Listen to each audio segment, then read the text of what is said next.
हमारे साथ मौलाना सुफियान निजामी भी इस वक्त मौजूद हैं। निजामी साहब, सबसे बड़ा पॉइंट जो निकलकर सामने आ रहा है, मैंने देखा सत्यापन को लेकर ही विरोध भी दर्ज कराया गया है कई तबकों की तरफ से। क्या आपको लगता है जब तक सत्यापन नहीं होगा, रेवेन्यू का वेरिफिकेशन नहीं होगा, भाई रेवेन्यू का वेरिफिकेशन होगा तभी तो वो फंड और वो तमाम संपत्तियां मुसलमानों के फायदे के लिए, उनकी भलाई के लिए यूज की जा सकेंगी, इस्तेमाल की जा सकेंगी। फिर सत्यापन को लेकर दिक्कत क्यों है, ये जरा समझाइए। देखिए समीर भाई, सरकार ने ये बिल अभी पेश नहीं किया है। सरकार की मंशा क्या है ये तो जब बिल पेश होगा उस वक्त ही हम बता सकते हैं। मगर इतना ज़रूर है कि वक्फ बोर्ड में जो प्रॉपर्टी हमारे बुज़ुर्गों ने वक्फ़ की है वो अपनी ज़ाती प्रॉपर्टी वक्फ़ की है, किसी के दूसरे की या किसी की सरकारी प्रॉपर्टी को अपने नाम से दर्ज नहीं कराया है। आपने सवाल किया रेवेन्यू का, तो हमारे पास जब वक्फ बोर्ड मौजूद है, वक्फ एक्ट मौजूद है और उसमें वक्फ़ की एक एक प्रॉपर्टी का लेखा जोखा मौजूद है। हमारे पास आपने देखा कि अभी शिया और सुन्नी वक्फ बोर्ड का, जहाँ तक मैं उत्तर प्रदेश की बात करूँ, उत्तर प्रदेश में शिया और सुन्नी वक्फ बोर्ड पर एक सीओ मुसल्लत किया गया, एक सीओ बनाया गया और तमाम चीज़ें बार बार ये की जा रही हैं कि वक्फ बोर्ड को सुचारू रूप से चलाया जाए, वक्फ बोर्ड के अंदर जो रिकॉर्ड है उसको मेंटेन किया जाए और तमाम रिकॉर्ड वक्फ बोर्ड के अंदर मौजूद हैं। अगर कोई दिक्कत सरकार को नज़र आती है, कहीं पर ये लगता है कि किसी चीज़ में खुर्द-बुर्द हो रहा है, कहीं पर प्रॉपर्टी में कोई गबन किया जा रहा है या किसी की अपनी ज़ाती प्रॉपर्टी को बग़ैर उसकी मर्ज़ी के वक्फ बोर्ड में उसका इंदराज कर दिया गया है, तो उससे पहले भी एक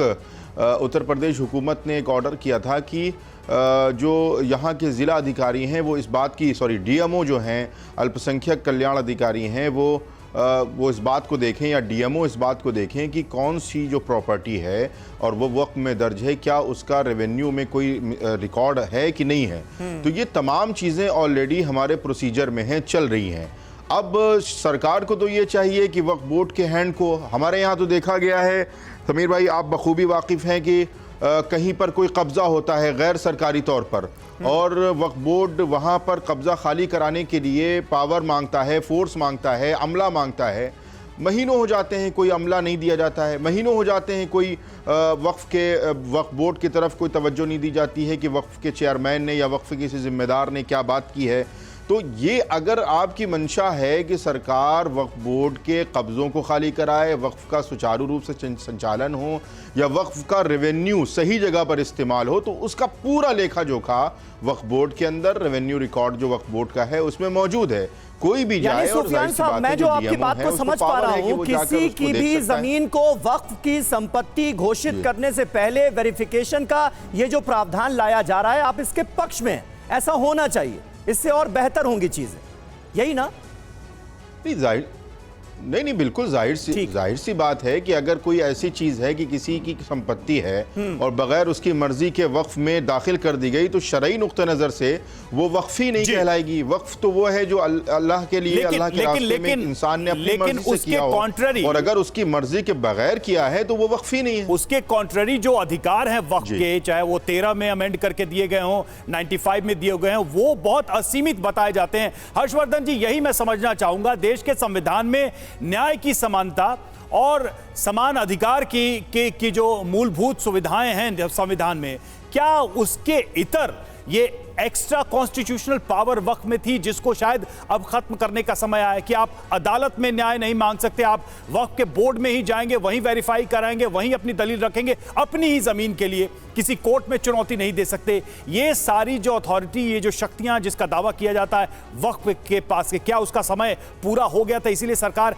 ऐसे सुधारों के साथ बिल लेकर आ रही है? देखिए, सबसे पहले तो मैं ये कहूँगा कि मुझे बड़ा अच्छा लगा जो इस्लामिक स्कॉलर बैठे हुए हैं सुफियान निजामी जी, तो उन्होंने उस तरह की बात की जो इस्लाम के नज़रिए से, मेरी समझ नहीं, मैं बार बार इसको स्पष्ट करता हूँ क्योंकि मैं कोई इस्लाम का ना तो जानकार हूँ ना तो मेरी समझ है, लेकिन मूल क्या है, ये पूरी की पूरी संपत्ति अल्लाह के काम के लिए दी जाती है, यानी इस्लाम के काम के लिए दी जाती है। जो मैं समझ पाया, जो लगातार मौलानाओं को सुन रहा हूँ, जो मैंने वक्फ बोर्ड के बारे में पढ़ा, अब हुआ क्या कि 1955 में जो कुछ था वो इसलिए था कि भाई यहाँ के जो मुसलमान चले गए हैं उनकी संपत्ति रहेगी, मुसलमानों के काम आएगी। बड़ा जायज था, बहुत जेन्युइन सी बात थी। फिर क्या हो गया 1995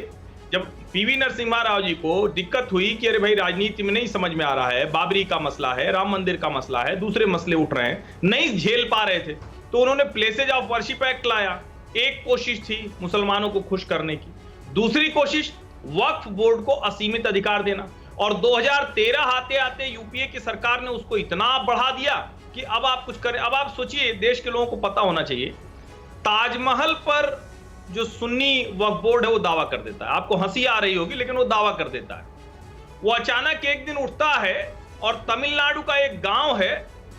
उस पर दावा कर देता है, वो कहता है भाई हमारी संपत्ति है। और अगर इस पे भी हंसी कम आ रही तो इसके आगे सुनिए, अरविंद केजरीवाल अब तो अभी बेचारे नॉन बेचारे जेल में हैं अरविंद केजरीवाल जी, लेकिन उनका एक वीडियो बड़ा वायरल चलता है जिसमें वो कहते हैं कि देश के सबसे अमीर आदमी की जो अमीर आदमी का जो घर है वो वक्फ की संपत्ति पर बना है, अगर हमारी सरकार होती तो हम उसको खाली करवा देते। इसका मतलब यह हुआ कि गैर जायज तरीकों से, नाजायज तरीकों से संपत्ति हड़पने का एक केंद्र बन गया है जिसका नाम है वक्फ बोर्ड। नंबर 1। नंबर 2, ये जब अल्लाह के लिए संपत्ति दी गई है, इस्लाम के लिए संपत्ति दी गई, तो कौन है वो तो फिर मुसलमान के लिए दी गई होगी ना। इस देश में हर रिपोर्ट कहती है कि मुसलमान का जीवन स्तर वो बहुत नीचे है, तो ये इतनी संपत्ति, डिफेंस और रेलवे के बाद सबसे बड़ा जमींदार, उसकी जमींदारी किसके लिए थी? और मुझे लगता है कि इस सुधार को बहुत पहले होना चाहिए था, लेकिन शायद बहुत सी और चीजें थी। अच्छा है कि ये आ रहा है, ये इसको लागू किया जाए, तो सुधार किया जाए। सरकार को जमीन छीनने की बजाय मुसलमानों की बेहतरी के लिए इसका काम करना चाहिए, और इसका कंसल्टेशन हुआ है सभी मुस्लिम समाज के बड़े लोगों से। ठीक है।